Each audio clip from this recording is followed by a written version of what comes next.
Começa agora, programa Painel Livre, com Marconi Viana. Olá, boa noite. Começando mais um programa Painel Livre aqui pela TV Vale. E no nosso painel de hoje, Léo Silveira, secretário de Governo da Prefeitura Municipal de Diamantina. Agradecendo a você que nos acompanha. Estamos ao vivo no nosso site, tvvalinet.com.br, transmitindo no canal 7 analógico, canal 34 digital e o programa já disponível na plataforma do YouTube. Léo Silveira, que prazer em revê-lo. Seja bem-vindo de volta. Boa noite. Boa noite e muito obrigado pela oportunidade da gente se reencontrar e podermos conversar. Eu acho que é uma dúvida que muita gente tem. Eu me lembro quando foi criada a Secretaria de Governo na gestão de o Gustavinho, me parece, né?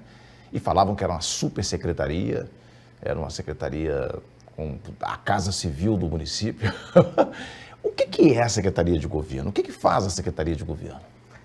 Olha, essencialmente, a Secretaria de Governo é uma atividade meio, né? Quer dizer, não é igual... O que eu chamo de meio? Por exemplo, a Secretaria de Obra tem que fazer obras. A Secretaria de Saúde tem que prestar assistência de saúde. A Secretaria de Desenvolvimento Social tem que prestar assistência às pessoas diretamente. A Secretaria de Educação tem que dar aulas todos os dias, receber as crianças nas creches. Assim vai. As atividades da Secretaria de Governo, essencialmente, são aquelas de representação institucional do município perante o Poder Legislativo, Ministério Público, Poder Judiciário, os parlamentares estaduais, os parlamentares federais, os senadores, os órgãos públicos estaduais, federais, né? As instituições que representam a sociedade, né? Associações comerciais, associações de moradores, etc. Mas aqui em Diamantina também ficou agregado algumas atividades fins na Secretaria de Governo. Então, por exemplo, o PROCON está subordinado à Secretaria de Governo, a Iluminação Pública, Secretaria de Governo, né? A Defesa Civil, Secretaria de Governo, o Serviço de Alistamento Militar está também vinculado à Secretaria de Governo. Não é muito comum esse tipo de coisa, mas também não há nada que vede, que proíbe que seja assim, né? E a Secretaria de Governo tem muito esse papel assim, de contribuir para a integração das diversas secretarias. Eu sempre gosto de dar um exemplo, eu gosto muito de futebol, né? Nós brasileiros, de modo geral, gostamos, tem quem não goste, mas o time de futebol são 11, vai do goleiro à ponta esquerda, cada um fica dentro de um lugar dentro do campo, os lugares os mais diferentes. Mas o fato de terem lugares diferentes não torna que fica independente para a pessoa fazer o que ela quer sozinha, senão a bola não vai furar gol lá na frente, né? Então, para que o governo acerte, para que o governo realize, para que o governo corresponda às expectativas da sociedade nas mais diferentes áreas, é importante que o time atue integrado. Então, a Secretaria de Governo é muito nesse sentido aí de procurar também a integração das diversas secretarias para realizar aquilo que o prefeito que foi eleito, que foi escolhido, né, se comprometeu com a população para realizar. Quando um governo chega, né, é muito difícil ele querer fazer algumas mudanças imediatas, até para ele entender como é que as coisas funcionam. Mas tem mudanças estruturais sendo feitas ou planejadas para os próximos meses? Tem mudanças que estão em curso, tem mudanças que vão entrar em curso. Vamos lá. Em curso, o prefeito está fazendo uma adequação administrativa, está lá com um projeto na Câmara, que está sob exame do Poder Legislativo, que deverá ser apreciado nas próximas sessões. Dentre eles, eu destacaria lá a criação da diretoria de mineração e extrativismo vegetal.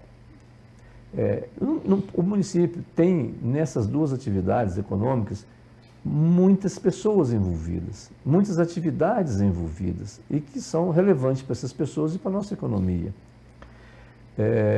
Mas o município não tem um interlocutor qualificado para lidar, para conversar com esses agentes econômicos, para lidar com o Ministério Público, com o Tribunal de Justiça, para lidar com, enfim, todas essas autoridades, pessoas envolvidas nesse processo.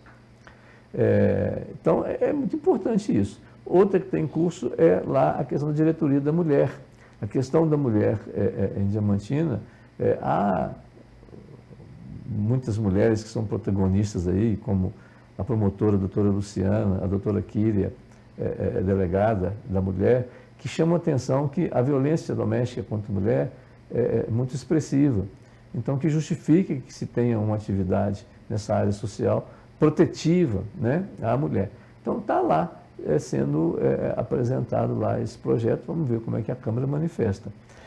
Outros projetos, o prefeito vai dar continuidade, né? Por exemplo, o governo anterior pensou no distrito industrial, tomou uma iniciativa prática, que foi identificar uma área, fez a desapropriação, mas não foi além disso. Então, agora precisa de ir além disso. É preciso de se encontrar mecanismos de que algumas empresas já se instalem lá, mesmo que a gente tenha que incentivar as primeiras para que elas instalem e assim as outras vejam o sucesso delas e procurem seguir esses mesmos passos, né? Então, tem coisas nesse sentido. O prefeito está com uma preocupação também com a questão viária muito grande, está sendo realizada agora as conferências de mobilidade pela Secretaria de Planejamento, que está colhendo muitos subsídios importantes, né? Então, tem muitas iniciativas assim. Na área social também, Minha Casa Minha Vida, há uma demanda, Marconi, muito grande em Diamantina por habitação. E os governos nunca olharam isso assim muito de perto. O governo federal até que olhou mais, né? O governo estadual um pouco, mas o município, como se o problema não fosse do município, né? O município não pudesse ter atuação nessa área. O município não só pode, como deve, porque é muito expressiva essa demanda habitacional. Agora, bom, eu entendo que não seria sua pasta, mas eu acredito que você possa dar pelo menos um norte, né? A real situação financeira do município, a gente está quebrado? Olha, a real situação financeira do município, eu preciso de voltar num ponto importante para que todos compreendam com transparência e com clareza isso. Todas as prefeituras têm que prestar conta do ano anterior até 31 de março. Então, hoje é dia 28 de março, sexta-feira. Quer dizer, nós estamos gravando o programa que está indo ao ar hoje, né, aí para você, né, posterior a isso. Uhum. Mas, na segunda-feira, dia 31, o exercício de 2024, a prefeitura tem que prestar conta dele. O prefeito Juscelino saiu dia 31 de dezembro, mas as contas dele serão apresentadas no prazo até dia 31 de março, segunda-feira, porque é obrigação do governo que sucede prestar conta do governo anterior. Porém, há que se registrar que o próprio governo não conseguiu, em 2024, prestar contas do ano de 2023, porque estava adotando um sistema na prefeitura que estava dando inconsistência entre os dados. Teve que romper o contrato, não prestaram conta e só foram fazê-lo em dezembro de 24, completamente fora do prazo, com autorização especial do Tribunal de Contas para tal. Então, a gente vai acabar de tomar plena ciência das situações com essa prestação de conta se encerrando relativo ao exercício 2024, que será feito até segunda-feira próxima. Uhum. Mas eu posso te dizer o seguinte, tem muitas situações de que são aflitivas. Assim, sobra-se conta. Em vez de sobrar dinheiro, sobra-se conta. E tem uma conta, que vamos chamar aqui de parcelamentos de débitos e amortizações. Amortizações em relação, normalmente, a operações de créditos, a recursos que foram tomados emprestados em rede bancária. E parcelamentos de previdência. E tem um parcelamento que eu queria destacar aqui, que essas coisas do Brasil, né, assim, que a gente fica intrigado. O município de Diamantina, com recursos da União, construiu a UPA, isso há 12 anos atrás. Construiu a UPA, equipou a UPA, mobiliou a UPA. Porém, a UPA nunca funcionou, à exceção do período da Covid, em que emergencialmente ela estava fazendo atendimentos lá, certo? E o que, sinal, foi um bom uso e importante uso. Mas serviu mais como um hospital de campanha, né? Abriu 10 anos depois para isso e logo que passou, terminou. Uhum. Agora, o município está a pagar à União e ao Estado pelo não uso devido da UPA. Ora, é preciso que o município encontre uma solução para esse problema. Porque o que foi construído e feito para ser uma solução, hoje se tornou uma conta para pagar, conta financeira. Há um boleto mensal de pagamento disso. Isso é um contrassenso. Como que o município trabalha para poder ter um equipamento público importante, relevante, que é a UPA na área da saúde, não usa e agora passa a pagar pelo não uso, a pagar financeiramente. Claro que paga também do ponto de vista assistencial, porque a assistência deixa de ser prestada, né? Então, a situação financeira, bom, ECAD, foi feito o carnaval agora esse ano,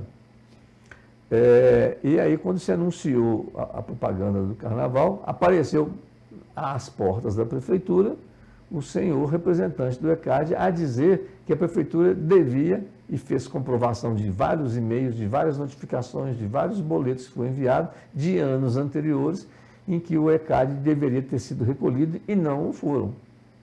Então, teve que se negociar patrasmente, vamos dizer assim, né, para acertar também o presentemente e o carnaval poder ser realizado.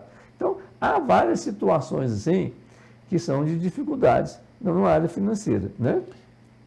Apesar de que a gente vê que por exemplo, o caso da UPA, é só uma opinião, né? Eu imagino que a cobrança, porque recebeu dinheiro público e não usou. Houve uma ingerência nisso, né? Porque não foi usado, realmente só foi usado no período da pandemia.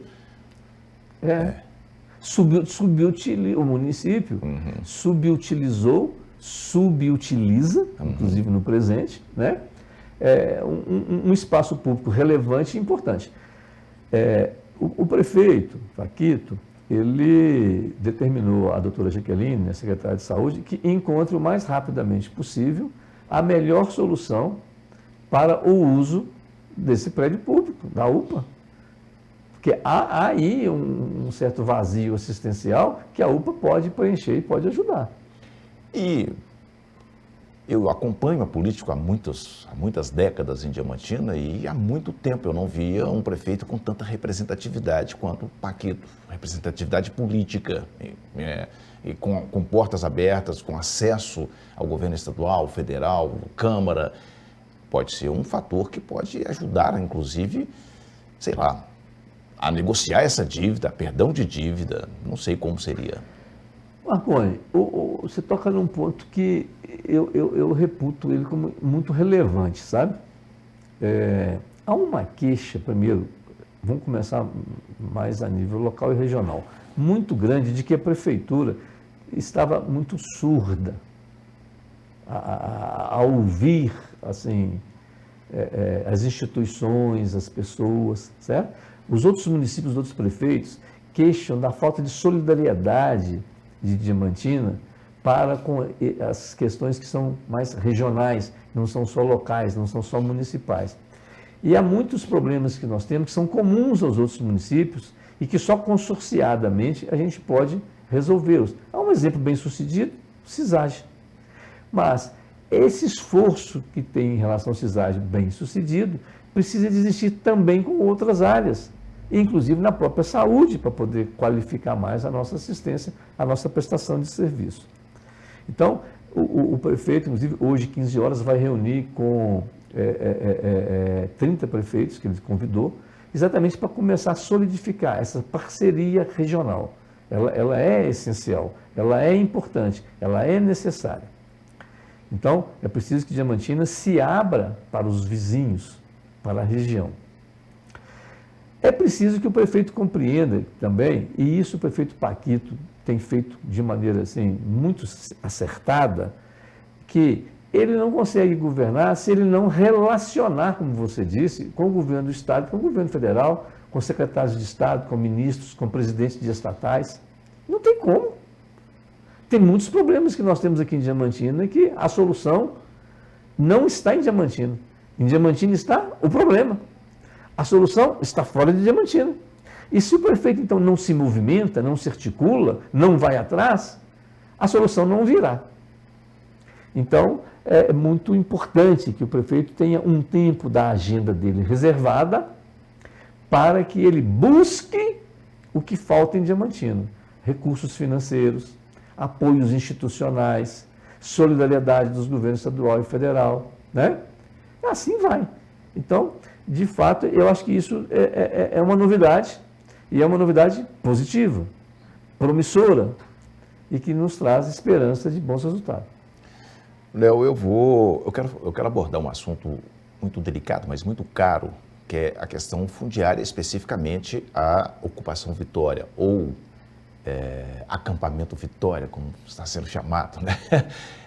Mas eu vou deixar para o próximo bloco, a gente vai fazer um rápido intervalo. Voltamos já.